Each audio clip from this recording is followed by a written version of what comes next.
Alors, ce nouveau chapitre va traiter des fonctions périodiques. Alors, pour commencer, quelques notions de base. D'abord, ce qu'est un phénomène périodique.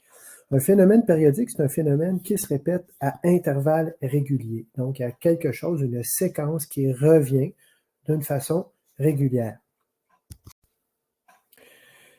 Ensuite, une fonction périodique, c'est une fonction dont le graphique est constitué d'un motif qui se répète. Alors d'abord, il faut que ça soit une fonction, c'est-à-dire qu'il ne faut pas que la courbe revienne sur elle-même pour qu'on ait à une seule valeur de x plus d'une valeur de f de x. Et quand on dit que le motif se répète, c'est que le motif va se répéter d'une façon identique. Donc si on regarde ici ce motif où la courbe descend, avance de façon constante, remonte, redescend et remonte, on a une répétition identique de ce motif une première fois ici, puis une seconde fois ici. Et on peut imaginer que ça se poursuit comme ça, tant que le phénomène, jusqu'à ce que le phénomène cesse. Alors ça, c'est une fonction périodique. Le cycle d'une fonction périodique est la plus petite portion de la courbe qui correspond au motif qui se répète. Donc, voici le cycle. Alors, voilà, ce qui veut dire que ici, on a un cycle. Ici, on a un autre cycle. Et ici aussi, on a un autre cycle. Puis on peut supposer qu'il y aurait d'autres cycles, il faudrait les voir, là, qui se poursuivraient. Ce qui nous amène à la notion de période, dont le symbole est la lettre P minuscule.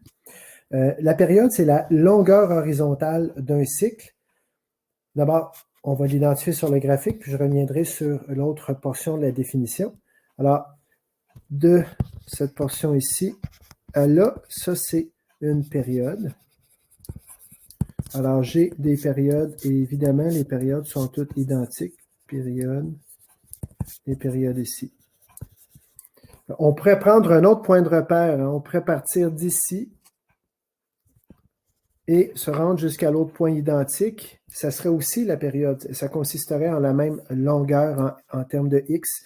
Même chose si je partais d'ici, je me rendais jusque-là. Donc, peu importe, l'important, c'est de partir d'un point clair du graphique et de se rendre là où ce nouveau point se répète au début du prochain motif.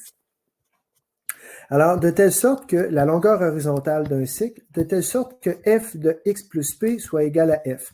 Autrement dit, f de x, c'est y. Donc, y de ce point-ci, par exemple, serait égal au y de ce point-ci, c'est-à-dire sa valeur en x à laquelle j'ajoute la période. Donc, si je fais f de x plus p, je prends la valeur de x de ce point-ci, je lui ajoute la période, ce qui me mène ici, et donc le y sera identique. Ici, je peux ajouter y plus 2p, ce qui va donner la même chose. Donc, je prends un point à x, je lui additionne un nombre de périodes et je vais obtenir toujours le même y.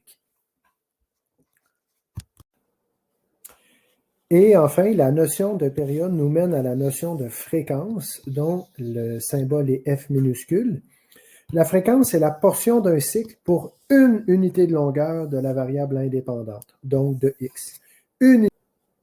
Alors, pour l'illustrer d'un exemple, je vais insérer des valeurs numériques dans le graphique qui est ici. Alors, j'ai ici une période que je commence à mesurer à moins 9 et qui se termine à 1, qui part de 1 à 11, qui va de 11 à 21. Donc, la période ici est de 10. Alors, je peux l'identifier comme tel. P égale 10.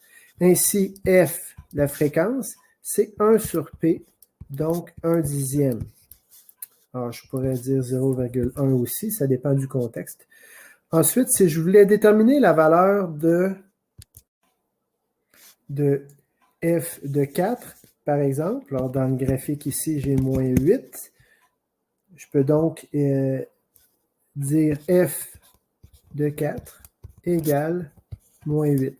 Ainsi, si je vais chercher l'idée qu'en ajoutant une valeur de période à une valeur de x, on obtient la même valeur de f de x. À ce moment-là, je vais écrire f de 4 plus 10 est égal à moins 8 également. Pourquoi? Parce que je vais chercher dans le graphique ici 4 plus 10, ça va me donner une période plus loin. ça me mène sur le graphique en f de x au même endroit. Donc ici, j'aurais 14. Donc f de 4 égale f de 14, ce qui me donnerait également moins 8 ici. Alors, ça fait le tour des notions de base pour la fonction périodique.